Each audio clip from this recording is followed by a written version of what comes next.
Well, we do go around schools, libraries, and various other places as bite-sized bars. The lineup of actors changes every time, so tonight we have 3 people who've not performed with us, but we're hoping that you'll enjoy their performances anyway. Obviously tonight is Shakespeare's birthday, death day, and oddly enough it's the beginning of the World Shakespeare Festival today, so hopefully we're quite in theme with that tonight. I'm going to kick off with a speech from Henry V. It's one that I do every time, and it basically is Shakespeare telling audiences to use their imagination when they are listening to his words. So here we go. Oh, for a Muse of Fire, we're going to send the brightest heaven of invention. A kingdom for a stage, princes to act, and monarchs to behold the swelling sea. Then should the warlike Harry, like himself, assume the port of Mars, and, at his heels, leashed in like hounds, should fan him sword and fire, crouch for employment. Oh, pardon, gentles all, the flat, unraised spirits that have dared on this unworthy scaffold to bring forth so great an object. Can this cockpit hold the vasty fields of France? Or may we cram within this wooden ode the very casks that can affright the air of Agincourt? Oh, pardon, since a crooked figure may in little place attest a million. Let us, ciphers to this great accomplishment, on your imaginary forces work. Suppose that when we talk of horses, that you see them, printing their proud hooves in the receiving earth. For it is your thoughts that now must deck our kings, carry them here and there, jumping o'er times, turning the accomplishments of many years into an hourglass, for the which supply, admit me, chorus to this history, who prologue like your humble patience pray, gently to hear, kindly to judge our play. This next speech is Liam is going to perform All the World's a Stage for you. All the world's a stage, and all the men and women merely plays. They have their exits and their entrances, and one man in his time plays many parts. His acts being 7 ages. First, the infant, mewling and puking in the nurse's arms. Then, the whining schoolboy, with his statue, his shining morning face, creeping like snail unwillingly to school. Then, the lover, sighed like furnace, with woeful ballad made to his mistress eyebrow. Next, a soldier, full of strange jokes, bearded like a pie, jealous and on, sudden and quick and quarrel, seeing the bubble reputation even in the cannon's mouth. Then, the justice, with fair round belly, with good Catherine line, with eyes severe and beard of formal cut, full of wide swords and modern instances. And so he plays his part. The 6th age slips into the lean and slippered pantaloon, his spectacles on nose and pouch on side, and his youthful staff well saved, a world too wide for his shrunk shank, and his big manly voice turning again towards childish trouble, pipes and whistles in sound. Last age, which ends this strange, eventful history, is second childishness and mere oblivion. Sans teeth, sans eyes, sans taste, sans everything.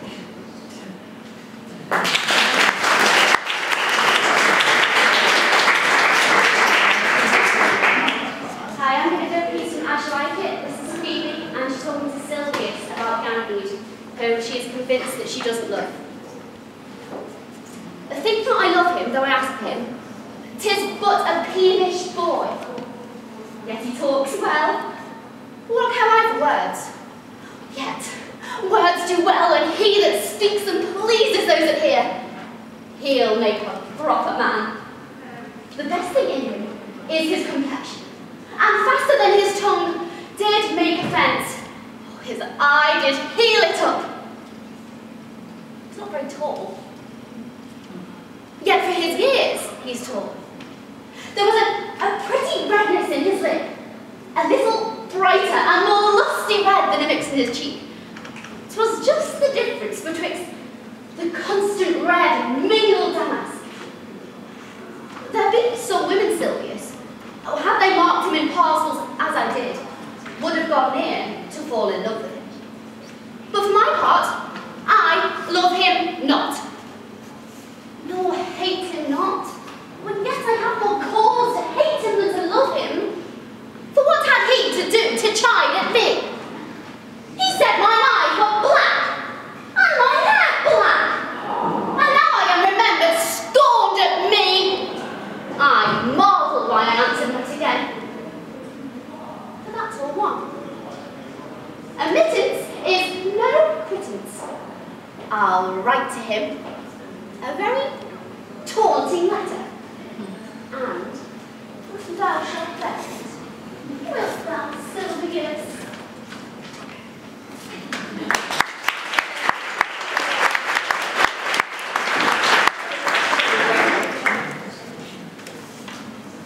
This next scene is from Macbeth. It's very early in the play. Macbeth has been away on the battlefield, and he's writing home to Lady Macbeth with all his news of his meeting with the witches on the heath. As soon as she gets the news, her mind begins to plot.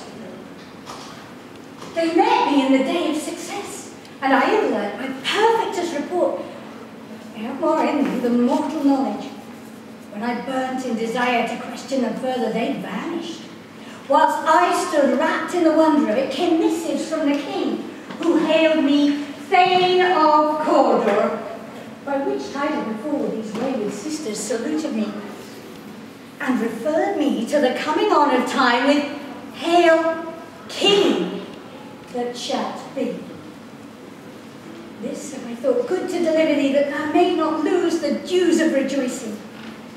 Lay it to thy heart, and farewell. Glad thou art, and Cawdor, and shalt be what thou art promised. Yet do I fear thy nature. 'Tis too full of the milk of human kindness to take the nearest way. Not without ambition, but without the illness should attend it. What thou wouldst highly, thou wouldst wholly, wouldst not play false, and yet wouldst wrongly win. Hie thee hither, that I may pour thy spirits in thine ear, and chastise with the valour of my tongue all that impedes thee from the golden round, which fate and metaphysical aid doth have thee crowned withal.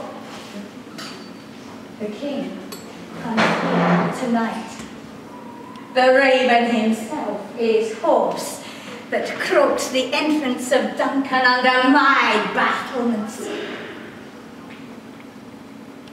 Come, thou spirits that tend on mortal thoughts, unsex me here, and fill me from the crown to the toe, top full of direst cruelty, that no unconscious visitings of nature may shake my fell purpose. Come, thou dark night, and pour thee in the dullest smoke of hell, that my keen knife sees not the wounded mates, nor heaven peep through the blanket of the dark to cry, hold, hold.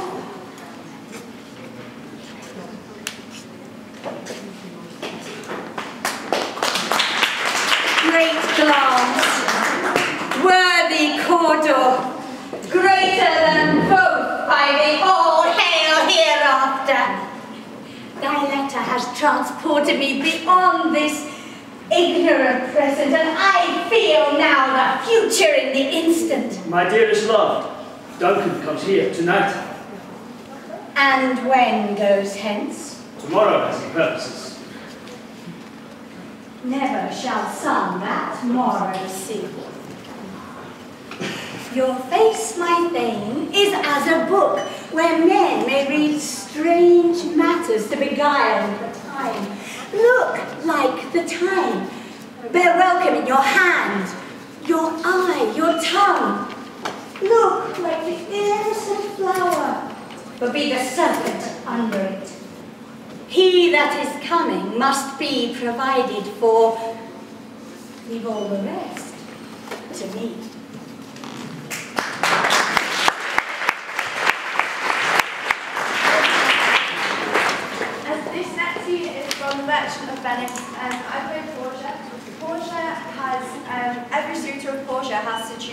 3 boxes, a box of gold, a box of silver, and a box of lead. And here, one of the suitors who she likes is going to choose, and she wants them to choose right.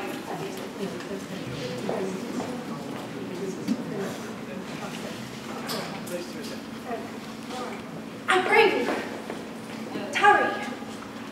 Pause a day or two before you venture. For in choosing wrong, I lose your company. Therefore forbear a while. There's something tells me, though it is not love, I will not lose you. And you know your state itself take counsels not in such equality. But lest you should understand this matter, I know a maiden hath no tongue but thought. I would detain you here some month or two. Before you venture from me, I could teach you how to choose right. Then I am forsworn. So will I never. So may you miss me. If you do, you'll make me wish a sin I had been forsworn. Beshrew your eyes. They have overlooked and divided me.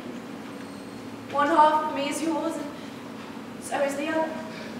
For though mine own I say, if mine, then yours, and so all yours. And though yours, not yours. Oh, these naughty tongues, they put bars between owners and their rights. Prove it so. Let fortune go to hell, not I. I speak too long. But 'tis to appease the time, to eke it and to draw it out in length, to stay you from election.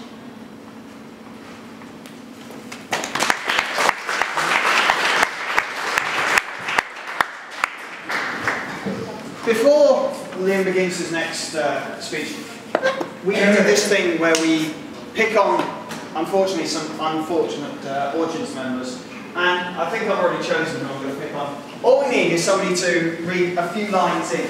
So I'm afraid it's the person who is looking away.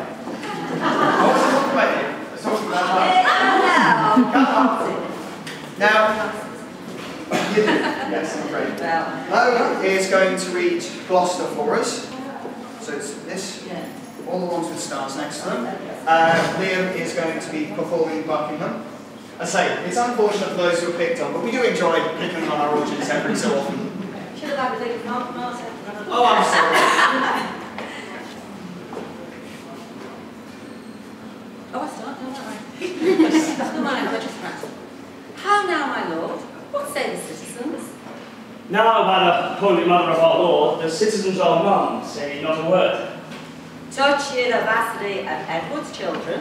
I did, with his contract by deputy and his contract in France, the unsatiate greediness of his desires and his enforcement of the city wives, his own bastardy as being got, your father then in France, and his resemblance being not like the Duke. Withal, I did infer your lineaments, being the right idea of your father, both in your form and nobleness of mind. Laid open all your victories in Scotland, your discipline in war, your wisdom in peace, your bounty, virtue, fair humility, indeed left nothing fitting to your purpose, untouched or slightly handled in discourse. And when mine oratory drew toward end, I bid them that did love their country's good cry, God save Richard, England's royal king. Ah, and did they say so? No, so God help me, the citizens speak not a word, but like dumb statues or breathing stones stare each on other on the deadly pale, which when I saw, I asked the mayor what meant this wilful disobedience. His answer was, the people were not used to be spoke to, but violently recorded. Then he was urged to tell my tale again. Thus saith the Duke, thus hath the Duke inferred, but nothing spoke in warrant from himself. And when he was done, some followers of mine own, at the far end of the hall, hurled up their caps, and some 10 voices cried, Long live King Richard! And thus I took advantage of those few. Thanks, gentle citizens and friends, quoth I. This general applause and tearful shout argues your wisdom and your love to Richard. And even here break off and give away. What tongueless flocks were they? Would they not speak?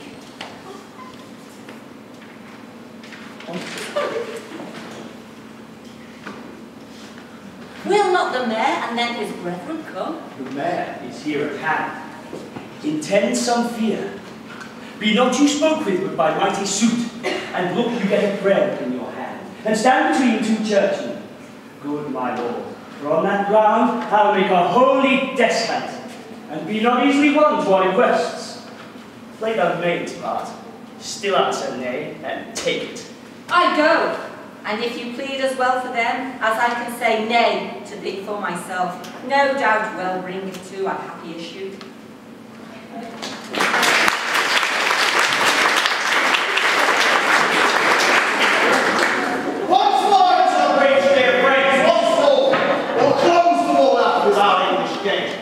In peace, there's nothing so becomes a man as what is still his hand of humility. When the blast of war blows in our ears, then imitate the action of the tiger. Stiffen the sinews, conjure up the blood, disguise fair nature with hard, favoured rage. Then lend the eye a terrible aspect.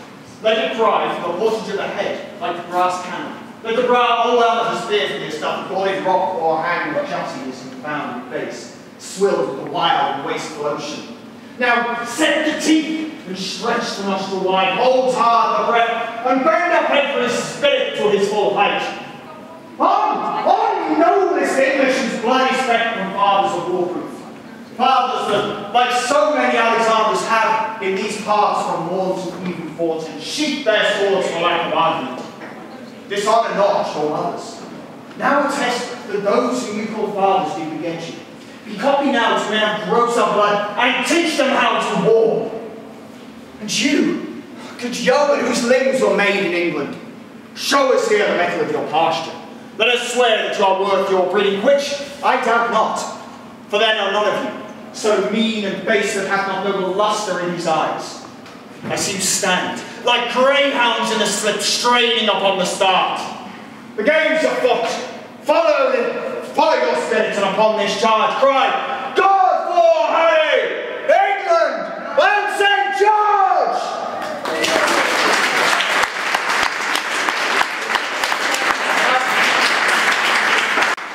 Okay, next we have Aisha again. In this scene, I'm going to play Portia again. This one's from Julius Caesar, though. Portia's husband, Bruce, has been acting very strangely, and she's just gone out looking for him, and here she finds him.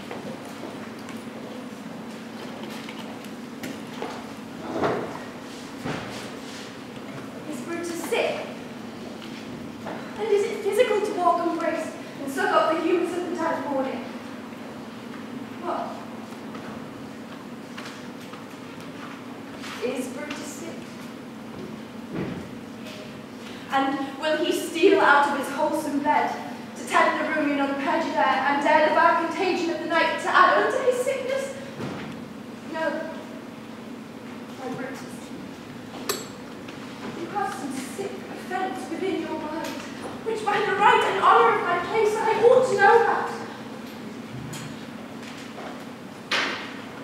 And upon my knees, I charm you by my once commended beauty and by all your vows of love, and that one great vow can incorporate and make us one. You are called to me, yourself, your heart. Oh, you are so heavy. And what men tonight had resort to you? For here came 6 or 7 who did hide their faces even from darkness. Within the bond of marriage, Brutus, tell me.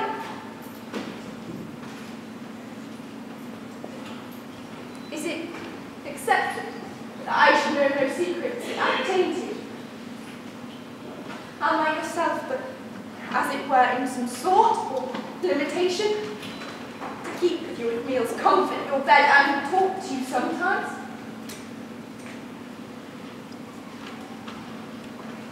Dwell I, but in the suburbs of your good pleasure?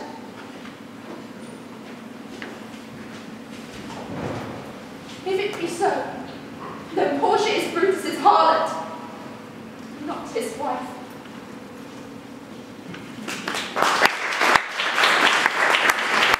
This one is from my list, as I think you probably all recognise, and it It's one of those ones where he's asking lots of questions, as he normally does. So here we go. To be or not to be, that is the question. Whether it is nobler in the mind to suffer the slings and arrows of outrageous fortunes, or to take arms against the sea of troubles and by posing end them. To die. To sleep no more, and by sleep, to say we end the heartache. 1,000 natural shocks that flesh is heir to. 'Tis a consummation devoutly to be wished. To die. To sleep. To sleep, perchance to dream. Aye, there's the rub. For in that sleep of death, what dreams may come when we have shuffled off this mortal coil must give us pause. There's the respect that makes calamity such long life. For who would bear the whips and scorns of time, the oppressed wrongs of proud man's contumely, insolence of office, the law's delay, the spurns of the patient merit of the unworthy taste, when he himself might as quiet as when the bare bodkin? Who would fathers bear to grunt and sweat under a weary life, but with the thought of something after death? The undiscovered country from whose bourne no traveller returns, puzzles the will, makes us rather bear those ills we have than fly to others we know not of. Thus, conscience does make cowards of us all. And thus the native hue of resolution is sicklied all with pale cast of thought, and enterprises of great pith and moments, in this their currents turn awry and lose the name of action. Soft you now. Fair Ophelia, nymph in thy horizons, be all my sins remembered.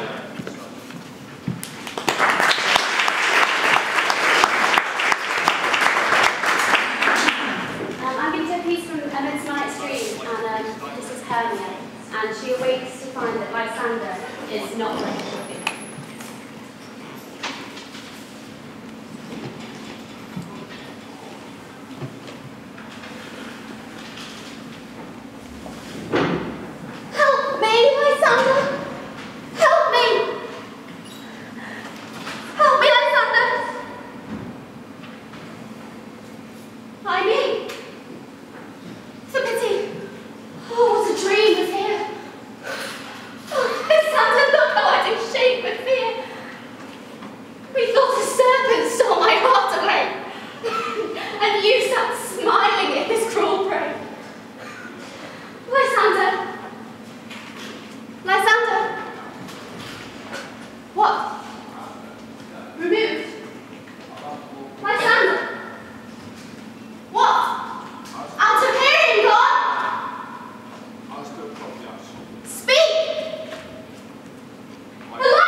And sometimes lurk I in the gossip's bowl, in very likeness of a roasting crab. And as she drinks, against her lips I bob, and down her withered dewlap pour the ale. The wisest aunt, telling the saddest tale, sometimes for 3-foot stool mistaketh me. Then slip I from her bum, down topples she, and tailor cries and falls into a cough, and then the whole choir hold their hips and laugh, and waxen in their mirth and knees and swear. power was never wasted there. But Rumfay, here comes Oberon.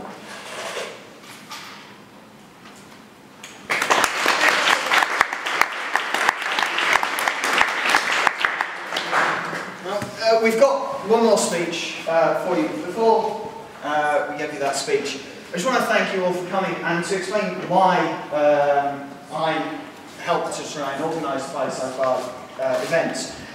The idea is that we give you little snippets of Shakespeare that you might find interesting and go away and look at some of his works.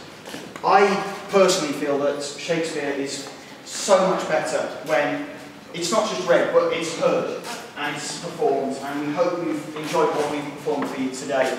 And we hope that those of you perhaps who've never thought about a particular play we've performed an extract from will go away and have a look at it, or try and find a DVD. I mean, this library is very well stocked actually with Shakespeare, which is just where the sign for literature is over there. We've also got some stuff in the display case, DVDs and such. And I'm not sure whether there are any people who are hesitant about Shakespeare, probably not since you're at a Shakespeare reading, but if you are hesitant about reading, go and get a DVD and watch the DVDs, because the words really do come alive when they're spoken and when they're performed.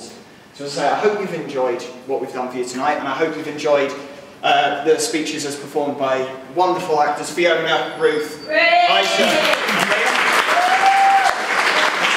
And if you guys can come up here, I've got one more speech and then we'll leave you for the evening. So here we go.